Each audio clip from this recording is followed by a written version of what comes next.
अस्सलाम वालेकुम गाइस और एजुकेशनल आर्ट्स से मैं हूं असद और आज हम अपना जावा एसी का लेक्चर नंबर 10 डिस्कस करेंगे, जिसके अंदर हम कंट्रोल इंस्ट्रक्शन का पार्ट डी कवर करेंगे, जो कि केस कंट्रोल स्ट्रक्चर्स हैं।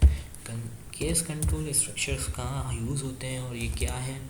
केस कंट्रोल अगर हम देखें बात करें कंडीशनल कंट्रोल की, जब हमने बात की थी कंडीशनल कंट्रोल में हमारे पास इफ़ एल्स हम यूज़ करते थे, लेकिन जहाँ हमारे पास मल्टीपल कंडीशंस होती थी तो वहाँ हमें एल्स इफ़ यूज़ करना पड़ता था, और जिसकी वजह से जो हमारा ब्लॉक ऑफ कोड है या प्रोग्राम है जो थोड़ा सा टिपिकल हो जाता। तो इसी दूरी को कम करने के लिए हमारे पास स्विच केस कंट्रोल यूज़ होते हैं। स्विच केस, अब स्विच केस क्या है, हमारे पास डिफरेंट केसेस की बिहाफ पे हम ब्लॉक ऑफ कोड को रन करवाते हैं। लाइक अगर हम इसका थोड़ा सा सेंटेक्स देखें तो इस तरह से होता है कि स्विच के अंदर हम एक एक्सप्रेशन पास करते हैं और फिर उसके बाद हम क्या करते हैं, मल्टीपल केसेस बनाते हैं। लाइक अगर case one equals two, then उसके आगे डू दिस वर्क, यानी हम यहाँ पे करेंगे काम। फिर केस टू, अगर केस टू की वैल्यू, अगर केस टू वहाँ पे मिलता है तो केस टू में काम करेंगे। इसी तरह केस एन तक हम इसके अंदर जा सकते हैं, यानी अप टू एन तक जितने भी हम केस रखना चाहें। उसके बाद हर केस को हम क्या करते हैं, ब्रेक करते हैं। यानी अगर हम ब्रेक नहीं लगाएंगे तो क्या होगा कि सारे केस रन हो जाएंगे। तो अगर हमारे पास इस बिहाफ पे इस कंडीशन के बाद अगर हम आते हैं केस वन चलो, और यहाँ पे कंडीशन मिलती है केस टू, तो केस टू रन होने के बाद अगर हम ब्रेक नहीं करेंगे तो हमारा कोड क्या होता है, सिक्वेंशियल चलता है, तो वो सिक्वेंशियली रन हो जाएगा, जिसकी वजह से हमें हर केस के बाद क्या लगाना होता है, ब्रेक। और फिर हमारे पास एक इसके अंदर और हमारे पास यूज़ होता है डिफ़ॉल्ट, यानी कि अगर इन केस के अलावा कोई वैल्यू आ जाती है तो हम क्या रखें, तो हम वहाँ पे एक डिफ़ॉल्ट यूज़ करते हैं, जिसकी बिहाफ पे अगर एरर के बिहाफ पे अगर हमें वहाँ कंडीशन, हम वहाँ पे इफ़ एल्स में बात करें तो इफ़ एल्स में हमारे पास क्या हो रहा था कि हम एल्स यूज़ करते थे कि ये कंडीशन ट्रू ना हो तो एल्स में चले जाए। तो इसी तरह हमारे पास यहाँ पे डिफ़ॉल्ट है कि अगर जो कंडीशन मैच नहीं करती, यानी केसेस मैच नहीं करते, तो फिर हमारे पास कौन सी कंडीशन रन होगी, हमारे पास डिफ़ॉल्ट कंडीशन रन होगी। अब हम इस प्रोग्राम को थोड़ा सा बना के चेक करते हैं अपने नेटबीन्स आईडी में। इस तरह से आप देख सकते हैं कि मैं पहले से ही मैंने एक क्लास बना ली है और मेन मेथड लिख लिया है। अब हम इधर क्या काम करते हैं कि थोड़ा सा हम ये करते हैं कि बिहाफ पे हम यहाँ पे यूटिल वाला काम कर लेते हैं कि हम स्कैन एफ करवाएंगे, import java dot util then dot scanner class. अब स्कैनर क्लास हमने पढ़ी थी इनपुट आउटपुट वाले लेक्चर में, जिसके अंदर हम बोलते हैं कि हम क्या करते हैं कि हम अपनी इनपुट लेते हैं वैल्यू। तो उसके लिए सबसे पहले हमें क्या बनाना पड़ेगा, स्कैनर क्लास का एक ऑब्जेक्ट ओबी बनाना पड़ेगा, इक्वल्स टू उसको करना होगा न्यू स्कैनर, और उसके अंदर हमें लिखना पड़ेगा सिस्टम डॉट इन। देन उसके बाद अब हमारा ऑब्जेक्ट बन चुका है। अब हमने क्या करना है, हमने एक इनपुट लेना है। हमने यहाँ पे एक इंटीजर आई बना लिया है जो चॉइस के लिए हम यूज़ करेंगे यहाँ पे। तो हम बोलते हैं कि I equals to O B dot next int, हमने यही डिस्कस किया था।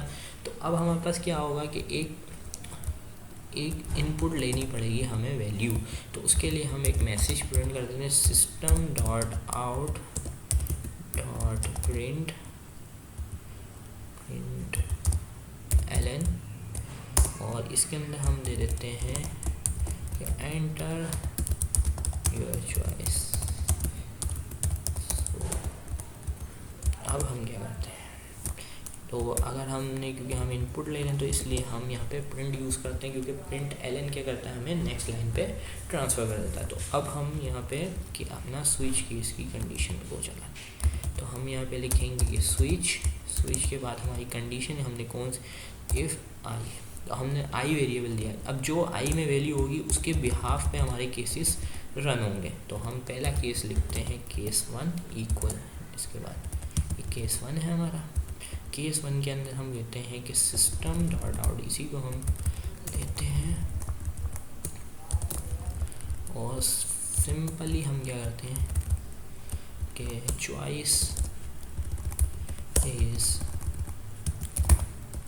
यहाँ पे हम इसको करते हैं प्लस लगा के कंकेटिनेट करा देते हैं उस वैल्यू, यानी जो चॉइस हमें मिलेगी उसी चॉइस को हम लिख देंगे और उसकी वैल्यू प्रिंट करवा देंगे। तो हमने एक बात और भी डिस्कस की थी कि हर केस के बाद हमें क्या करना पड़ेगा, ब्रेक। तो ब्रेक कर दिया हमने, अब लगाया हमने केस टू। केस टू के अंदर भी हमने सेम कोडिंग दी, बस क्या कर दिया कि अगर केस टू की वैल्यू होगी तो केस यानी टू प्रिंट होगा, और यहाँ पे फिर हमने ब्रेक लगा दिया। और इसी तरह हम एक और केस थ्री बना लेते हैं। तो केस थ्री भी इसी तरह से कोडिंग होगी उसकी भी, बस कॉपी करेंगे, इसको पेस्ट कर दें आप। तो यहाँ पे हमें केस थ्री, तो यानी अब जो केस हम प्रोवाइड करेंगे तो उस वो केस की वैल्यू लिखी हुई आएगी और प्रिंट होगी। और डिफ़ॉल्ट दे देते हैं हम यहाँ पे, डिफ़ॉल्ट में हम दे देते हैं system dot print L N wrong choice. So अब इस प्रोग्राम को थोड़ा सा हम रन करके देखते हैं कि हमें बस क्या आउटपुट आता है। तो जैसे रन हो गया है, एंटर चॉइस। तो एंटर चॉइस हमने दिया है इसको 5। तो हमारे पास देखें अब आउटपुट क्या आया है, रॉन्ग चॉइस। तो हम इसको 80 रन करते हैं। तो यहाँ से हम इसको 80 रन करते हैं, तो हम इसको अब चॉइस देते हैं 2। तो हमारे पास लिखा हुआ है चॉइस इज़ 2, यानी कि अगर हमने उसको 2 प्रोवाइड किया तो उस बिहाफ पे कौन सा केस रन हो रहा है, सेकंड वाला केस। और हमने प्रिंट भी क्या कराया है कि कौन सी जो हमने वैल्यू ली है उसी को हमने प्रिंट करवाया है। तो इसी तरह इसको एक और बार रन करके हम चेक कर लेते हैं कि अगर हम केस 3 देते हैं तो क्या ये प्रिंट करा रहा है, यस केस इज़ 3। तो होपफुली गाइस इंशाल्लाह आपको समझ आया होगा। तो मिलते हैं फिर नेक्स्ट वीडियो में, तब तक के लिए अल्लाह हाफ़िज़।